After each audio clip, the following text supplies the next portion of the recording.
Bismillahirrahmanirrahim. Assalamualaikum warahmatullahi wabarakatuh kepada Sir Syamsul Anwar. Terlebih dahulu, izinkan saya untuk memperkenalkan diri. Nama saya ialah Nurul Syafina binti Rosdi. Nombor matrik saya ialah 278580 dan kod bagi subjek ini ialah SCCT 1013 Media Teori.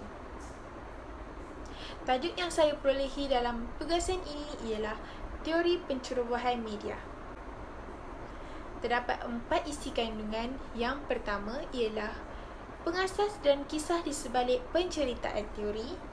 Yang kedua, perspektif di mana teori itu termasuk pasca positivis, tafsiran, kritikal atau normatif. Yang ketiga ialah idea utama dan prinsip teori. Dan yang keempat ialah gambar raja teori dan penjelasan tentang hubungan konsep. Teori pencerobohan ini mempunyai 2 orang pengasas, iaitu Stanley J. Barron dan Dennis K. Davis. Teori ini telah diterbitkan pada tahun 2010. Seterusnya, kisah di sebalik penceritaan teori. Teori pencerobohan media ialah teori komunikasi politik yang berurusan dengan pengantaraan dan dalam sistem politik yang menghubungkan pemimpin awam dan politik. Teori ini mengesyorkan perubahan yang berpotensi digunakan dalam amalan pengeluaran berita. Teori pencerobohan media berpendapat bahawa kemunculan media elektronik, terutama televisyen, telah mempercepatkan bahkan mencetuskan kemerosotan parti. Teori pencerobohan media menerangkan hal yang berkaitan tentang pencerobohan dan sebab-sebabnya. Pencerobohan media menyebabkan orang ramai mahu menggunakan kandungan media daripada mengambil bahagian dalam parti politik. Teori ini membayangkan bahawa televisyen telah menumbangkan parti politik dengan melemahkan kawalan parti terhadap proses pilihan raya, iaitu idea bahawa media telah menceroboh dan mengambil alih politik sehingga tahap politik telah terjejas. Slide yang seterusnya ialah perspektif di mana teori itu termasuk. Teori pencerobohan media menurut Barron dan Davis 2010 ialah idea bahawa media telah menceroboh dan mengambil alih politik sehingga ke tahap politik itu ditumbangkan.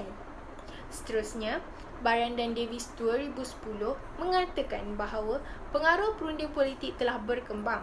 Hal ini telah menyebabkan perunding politik telah membangunkan strategi yang sangat berkesan untuk mendapatkan liputan berita yang sangat menggalakkan untuk calon mereka. Andaian teori ini telah ditangkap baik oleh Barron dan Davis, ialah proses politik hanya berfungsi dengan baik apabila elit yang bertanggungjawab dan berpengetahuan menjadi pengantara antara orang ramai dan pemimpin yang dipilihnya. Media mempunyai cara untuk memanipulasikan khalayak dengan cara yang sangat halus dan cukup menarik khalayak ini secara sedar atau tidak akan tertakluk kepada manipulasi. Dakwaan bahawa media adalah intrusif sememangnya benar dan ini telah dirasai dalam pelbagai pihak seperti politik, kehidupan peribadi dan kerajaan. Untuk mencapai arahan yang berkesan, media mencipta produksi yang akan memberi kesan kepada kepentingan politik, swasta, komersial dan kerajaan. Seterusnya, idea utama dan prinsip teori. Media pencerobohan merupakan idea bahawa media telah menyusup politik ke tahap yang membuatkan politik dianggap lemah oleh masyarakat. Statistik ini menunjukkan bahawa penonton TV semakin meningkat. Justru itu, ia akan menjadi medium yang berkesan. Pilihan untuk ahli politik dan perunding komunikasi mereka telah berusaha untuk menyerang penonton dengan iklan politik dan acara terus pentas yang akan menonjolkan mereka sebagai pemimpin terbaik. Sesetengah calon hanya bergantung kepada perunding media untuk kegunaan awam telah menyebabkan calon tidak mengaitkan ideologi atau kedudukan parti. tetapi membungkus diri untuk menarik minat pengundi, dan apa yang terbaik untuk negara akan menjadi yang kedua selepas dipilih. Satu-satunya ancaman sebenar modal sosial pada teori pencerobohan media ialah ahli politik tidak boleh lagi bergantung pada kumpulan atau organisasi tempatan yang mereka sangat bergantung pada suatu ketika dahulu. Gambar rajah teori dan penjelasan tentang hubungan konsep.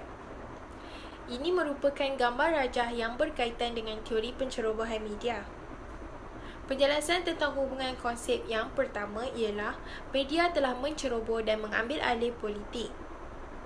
Yang kedua ialah setiap apa yang dilakukan oleh politik dianggap tiada apa kerana masyarakat hanya menumpukan kepada apa yang disiarkan oleh media. Yang ketiga ialah olahan maklumat daripada pihak media mempengaruhi pandangan dan pemikiran masyarakat.